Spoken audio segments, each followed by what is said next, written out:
গরম হতে হবে, ঠিক কিনা বলেন? খারাপ কাজ হবে আপনি তার প্রতিবাদ কর, আপনার ইমানদারের ইমানই পরিচয়। খালি সুবহানাল্লাহ জপলে হবে না। সূরা গল খালি আছে সহজ কোনানো আছে, মিষ্টি খাওয়া সুন্নত। মিষ্টি খাওয়া কি? মৌলিবাজার এক প্রোগ্রামও গেছি, বয়ান বক্তা দ্বারে বসা, খানা টানা খাইয়া ফেট এই বড় বইয়া গৈরিতেছে, গৈরে কয় মিষ্টি আসেনি মিষ্টি। আমি আপনি মিষ্টি খাইতেন কে? সুন্নত কেন আদায় করিলাই? তাহলে খানার পর সুন্নত আদায় করতো। আমার তো মেজাজ গরম হয়ে গেছে, সুরা খাওয়ানোর পরে হে মিষ্টি তো খায়, সুন্নত আদায় করতো। আর হেমদা মেনুন্না, এদিন মেনুন্নার আন্দোলন আছেন, মেনুন্নায় ফাগলা কুত্তা খামরে, এটা হসপিটালও না গিয়া সংসদ গেছে গা বলে। ওই যেদিন মাহফিল আছেন এদিন সংসদ গেছেন হে গিয়া গালাগালি করছে আলেমন আমাদেরকে। এই ফাগলের বিরুদ্ধে অত বড় আন্দোলন হয়, হারে এখানে মিষ্টি তো খায়, সুন্নত খাইতো, সুন্নত আদায় করতো। আমরা মোল্লারা কিছু আছি, কিছু ফিরাগি আছি, মনে করে মিষ্টি খাওয়া সুন্নত, কিন্তু মিষ্টি খাওয়া সুন্নত মানলাম, রক্ত দেওয়া কিন্তু সুন্নত। এটাত না, এটা ভয় করে। রক্ত দেওয়া সুন্নত, এটা কষ্ট, আর মিষ্টি খাওয়ান এটা মজা। না জিলাপির লেগে কিতা করে, ঠিক না? এ ভাই, খাওয়ানোর পরে মিষ্টি খাওয়া যেমন সুন্নত, রাসূলের জন্য রক্ত দেওয়াও সুন্নত, আল্লাহর জন্য দিনের জন্য রক্ত দেওয়া সুন্নত। ওই রক্ত দেওয়া ভুলে গেছি, এখন মিষ্টি খাওয়া সুন্নত আদায় করতেছি, বুঝছেন? এই জন্য আসুন, খালি ইসলাম নরমের মধ্যেই নাই। উমরের রাগ আসিল কেন? অন্যায় দেখলে রাগ উঠতো। যেই হাত দিয়া রাসূল মানুষের মাথায় হাত বুলাইছেন, এতিমদের মাথায় হাত বুলাইছেন, ওই হাত দিয়া তরবারি নিয়ে ২৭টা যুদ্ধে অংশগ্রহণ করেছেন। সুবহানাল্লাহ বাড়ি গিয়ে হলে কেমন হয়? খালি ফিরা গিয়ে করছে না তরবারিও নিছে, আর তুমি সুবহানাল্লাহ সুবহানাল্লাহ সুবহানাল্লাহ। তাই খুব আল্লাহওয়ালা মানুষ। খারাপ কাজ হইতে হয়তো মোল্লার খাস সুবহানাল্লাহ সুবহানাল্লাহ, ও আলেমরা করবো সুবহানাল্লাহ। মেনুন্না গাইল্লায় হয়তো আলেমদের খাস, কথা বুঝছেন? শুনেন, বাংলাদেশের মানুষ অত বুকা না, মানুষ এখন সচেতন, শিক্ষিত মানুষ, মানুষ বুঝার আর বাকি নাই। এখানে যারা আসছে সবাই ওয়াজ পারে, আমার তে বেশি ওয়াজ করতে পারে, কিন্তু মাইকটা ফানা, মাইক ফেলে এরা ওয়াজ করলে হইলে।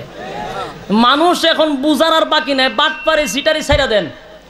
রাসূলের আশেক আর প্রেমগিরি দেখাইয়া জিলাপি খাওয়ান আর ফাল্লাফালি করন, তে রাসূলের বিরুদ্ধে যে কথা বলতেছেন, নতুন নবী দাবি একজন করছে, কাদিয়ানি তো করছে, এরপর আরো কয়েকজন নবী দাবি করে বই রইছে।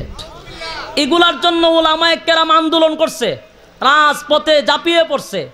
এরপরে কাদিয়ানির বিরুদ্ধে আমরা এইভাবে রাজপথে নামতেছি, সরকারের কাছে আমরা আবেদন করতেছি, রক্ত দিতেছি, মাঠে ময়দানে লাফাইতেছি।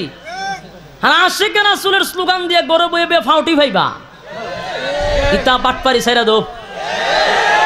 এটা আলাউদ্দিন ক্যাম্বাসারি এই সূরার নেতৃত্বে কড়া মিছিল হইছে কাদিয়ানির বিরুদ্ধে। টিকলিওয়ালা মৌলবী লম্বা চুল কয়টা মিছিল হইছে তারার পক্ষে। খালি আমার ওয়াজ শূন্য শরীর রাগাইনেন না, মাথাটা বালিশের সাথে লাগাই একটু চিন্তা করবেন। যাদেরকে রাসূলের দুশমন বলেন, ওই রাসূলের পক্ষে রাজপথে জীবন দেওয়ার জন্য ঝাঁপিয়ে পড়ি আমরা। এ ভাই, খালি রাগ করবেন না, শরীর সেত উড়ায়েন না যে হুজুরা এসে আমরার বিরুদ্ধে কথা শুরু করছে। খোদার কসম, আপনাদের বিরুদ্ধে কথা বলি নাই, ওয়াহাবি নাই, সুন্নি নাই, জামাত নাই, সব এক মাঠ, একে মাটি দাঁড়াইতে হবে, এক প্ল্যাটফর্মে এক হতে হবে। কারণ এখন আমাদের নবীর বিরুদ্ধে আন্দোলন শুরু করছে, খতমে নবুয়তের বিরুদ্ধে আন্দোলন শুরু হয়েছে, নবী দাবি করা শুরু করছে, কাদিয়ানি ইজতেমা করার জন্য পদক্ষেপ নিছে। এখন ওয়াহাবি সুন্নি কইয়া গরব হয়ে থাকো, আমাদের ইমান হান লইয়া জায়গা দে। আপনাদের বিরোধিতা করি না, কিন্তু দুঃখের বিষয় হলো আপনারা যে ইয়া তোলাফান আশেকে রাসূল কইয়া মাঠে ময়দানে তো টিকলিওয়ালারা দেখলাম না। 50টা টিকলিওয়ালারা যদি দেখতাম যে নবীর পক্ষে আন্দোলন করছে, মনটারে বুঝাইতাম।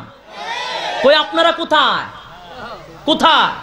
রাসূলের দুশমন কওমি মাদ্রাসার আলেমদেরকে ওয়াহাবি রাসূলের দুশমন বলে আপনারা পরিচয় দেন মানুষের কাছে। আজকে রাসূলের বিরুদ্ধে কথা বললে কওমি মাদ্রাসার উলামায়ে কেরাম সর্বপ্রথম আন্দোলন করে। আর আপনারা কাকে বলছেন রাসূলের দুশমন? কওমির ছাত্ররা রক্ত দেয়, উস্তাদরা রক্ত দেয়, আর আপনারা জিলাপি এনে খান।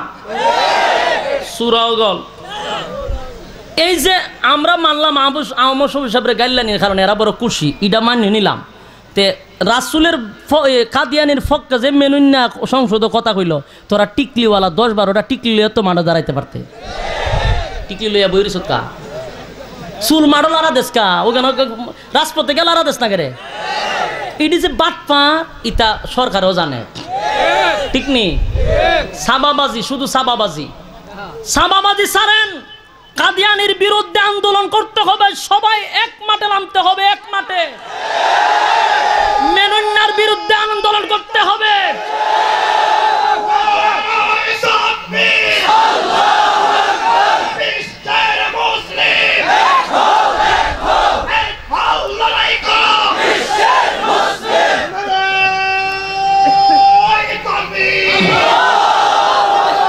এ ভাই আমার কথাটা শুনেন, আমরা দলাদলি কইরা ফাটল সৃষ্টি করতেছি, আর সুকুনে আমরার মাথার উপর থেকে এই গুস্তগুলা খুইলা খুইলা নিতেছে। ফাটল হওয়ার দরকার নাই, সবাই একখানে আসেন, রাসুলের পক্ষে আমরা জীবন দিতে রাজি, এক মাঠে আসেন। ও দূরে গিয়ে গাইলেন না, রাত 12টার সময় 10 জন মানুষ লিয়ে গালাগালি করেন না, আয়েন আমরা একখানে যাই, ঠিক নেই? দরবারের দরকার আছে। আমার রাসুলরে গালি দিব, সংসদ আলেমুল আমাদেরকে মোল্লা তদন্ত বলবো, মোল্লাতন্ত্র। ওই মোল্লা কইলে তো তোরাও ফরস, তোরা তো ঠিকই লাগাস, মোল্লার মধ্যে তোরা ফরস না, এ তো মোল্লাতন্ত্র কইছে। আলেমদেরকে কটাক্ষ কইরা কথা কইছে, আমার সব হিসাবে তো গালাগালি করছে, এত তো তোরা খুশি হই। কিন্তু কাদিয়ানির পক্ষে যে কথা কইল, কই একটা টিকলিওয়ালারা দেখলাম না হেরা এটার প্রতিবাদ করতে। কইলে তো আমরার প্রতি মানুষ কেপ্তা জায়গা, এগুলা মাঝে মধ্যে একটু যাচাই বাছাই করবেন, আমরার গালাগালি করেন না। বাংলাদেশ স্বাধীন হওয়ার পরে যতবার ইসলামের বিরুদ্ধে কথা হয়েছে, আমরা কওমির উলামায়ে কেরাম সবার আগে, আমরা সবার আগে।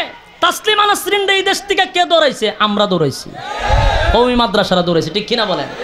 ব্রাহ্মণবাড়িয়ার থেকে তর্জন গর্জন শুরু হয়েছে, সিলেট থেকে তর্জন গর্জন শুরু হয়েছে, গোটা বাংলাদেশের সমস্ত কওমি মাদ্রাসার আন্দোলনে, আলেমদের আন্দোলনে রাত্রের ভিতরে বুরকা পইরা এই তাসলিমা নাসরিন ভারতে গেছে। আবারও তর্জন গর্জন শুরু হবে মেনুন্যার বিরুদ্ধে, হাসানুল হকীনুর বিরুদ্ধে, ঠিক কিনা বলেন? এই নাস্তিক আর ভামদের দালালগুলি সংসদে গিয়ে আলেমদেরকে গালি দিবে, কাদিয়ানির পক্ষে কথা বলবে, এদেশের আলেম এটা বরদাস্ত করতে পারবে না, ঠিক কিনা বলেন?